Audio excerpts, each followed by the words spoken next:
성도님들 반갑습니다. 1월 11일 화요일 말씀 묵상입니다. 오늘 묵상 본문은 요한복음 4장 1절에서 14절 말씀입니다.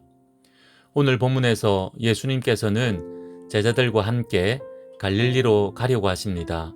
갈릴리 지역에서 유월절을 맞아 예루살렘으로 오셨다가 다시 갈릴리로 돌아가시는 중에 사마리아로 들어가 한 여인을 만난 사건을 오늘 본문은 기록하고 있습니다. 본문 1절에서 3절 말씀입니다. 예수님께서 왜 갈릴리로 가려고 했는지 그 이유를 설명하고 있습니다. 유대 땅에서 예수님의 제자들이 세례를 베풀 때 많은 사람이 예수님께로 나와왔습니다.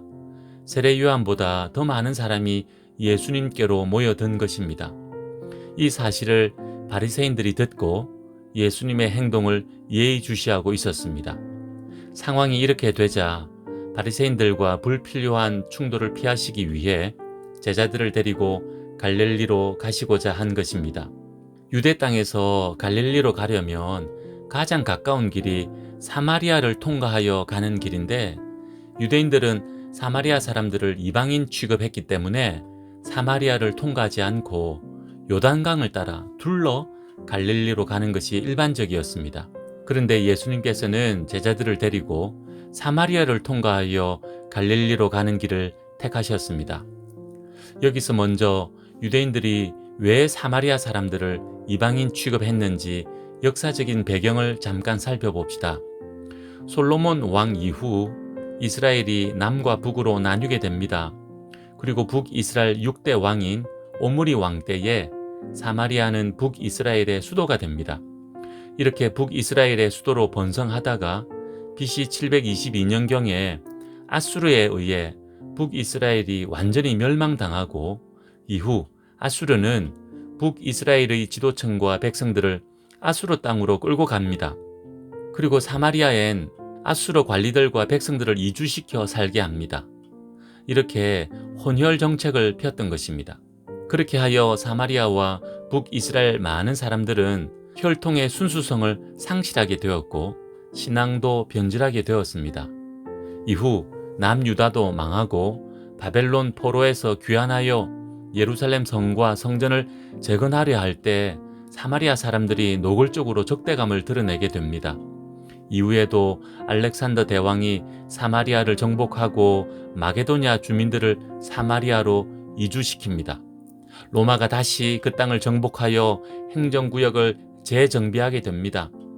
이런 역사의 소용돌이 속에서 사마리아는 유대인들과 적대적인 관계에 계속해서 놓이게 되었습니다. 그렇게 하여 오늘 본문의 시대까지 유대인들이 회피하는 지역, 회피하는 사람들이 되었던 것입니다.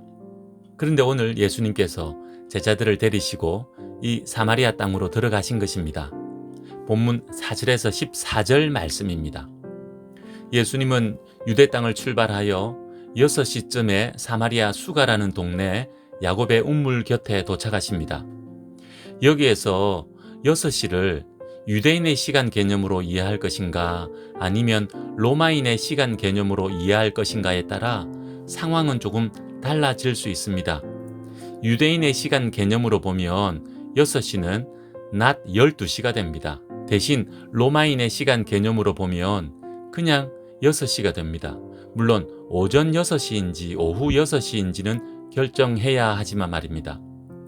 이제껏 전통적으로 본문을 유대인의 시간 개념으로 해석하여 낮 12시로 이해했습니다. 하지만 요즘 들어 새로운 해석이 제시되고 있는데 로마인의 시간 개념으로 이해해야 한다는 것입니다. 그래서 저녁 6시점으로 보는 학자들이 늘어나고 있습니다. 물론 본문의 시간에 대한 전통적인 해석을 하든 새로운 해석을 하든 내용의 본질적인 의미가 달라지지는 않습니다. 다시 본문으로 들어가 야곱의 운물에 사마리아 여인이 물 기르러 왔습니다. 그곳에서 예수님을 만납니다. 예수님께서 사마리아 여인에게 물을 좀 달라고 하십니다. 사마리아 여인은 예수님이 유대인인 줄 알고 어찌하여 나에게 물을 달라 하냐고 되묻습니다. 이 물음에 예수님께서 대답하십니다. 본문 10절 말씀입니다.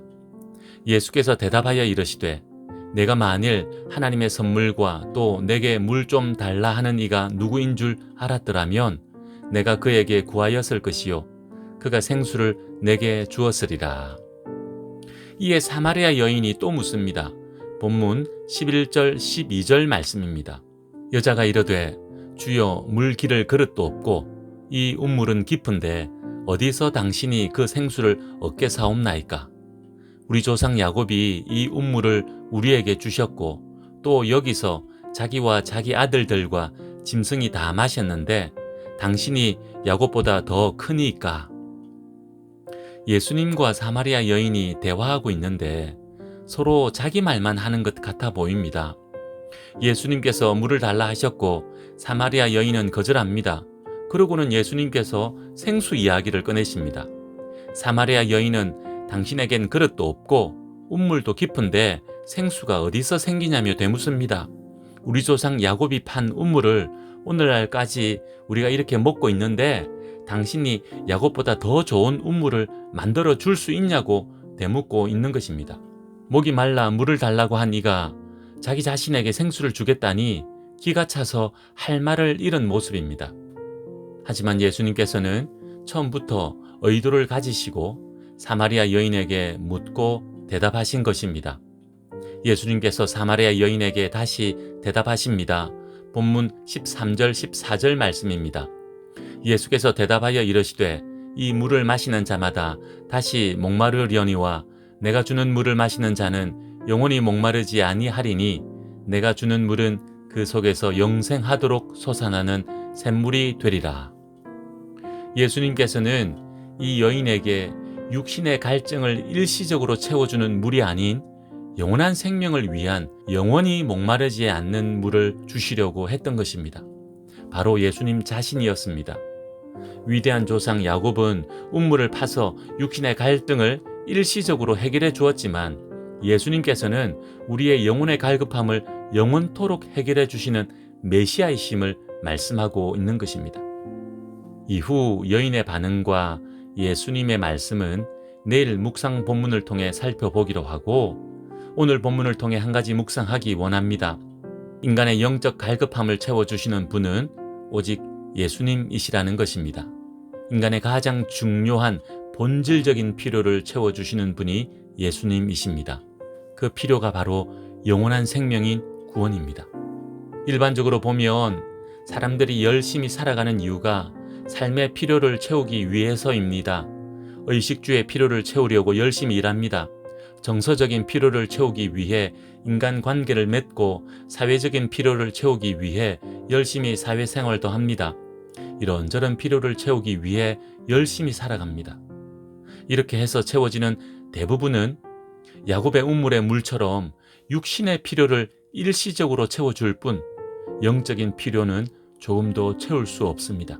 하지만 많은 사람이 사마리아 여인처럼 이런 영적인 필요를 깨닫지 못하고 육신의 필요를 채우기 위해서만 살아갑니다. 그런 연약하고 어리석은 인생에게 예수님 찾아오셨습니다. 그리고 영원히 목마르지 않는 영생을 주셨습니다. 오늘 우리가 그 은혜로 구원받았습니다. 그 은혜에 감사하는 오늘 하루 되기 원합니다. 그 은혜를 기억하며 주님만 의지하며 살아가는 오늘 하루 되기 원합니다. 그리고 우리 주변에 사마리아 여인처럼 육신의 필요를 위해서만 살아가는 이들이 있다면 그들에게 예수님께서 주시는 영원히 목마르지 않는 구원의 샘물을 전하며 살아가기 원합니다. 기도하겠습니다. 하나님 아버지, 사마리아 여인처럼 육신의 필요를 위해서만 살던 저희들을 구원하시어 영원히 목마르지 않는 영생을 허락하셔서 감사드립니다. 이 은혜에 합당한 모습으로 예수님만 의지하며 살게 하옵소서. 갈 바를 알지 못해 방황하는 많은 영혼들에게 예수님 전하며 살아가는 저희들 되게 하옵소서. 예수님의 이름으로 기도하옵나이다. 아멘. 오늘은 한국교회와 그리스도인들을 위해 기도하는 날입니다. 정치적인 이념이 그리스도인들의 삶의 기준이 아니라 하나님 말씀이 그리스도인들의 삶의 기준이 되어야 할 것입니다.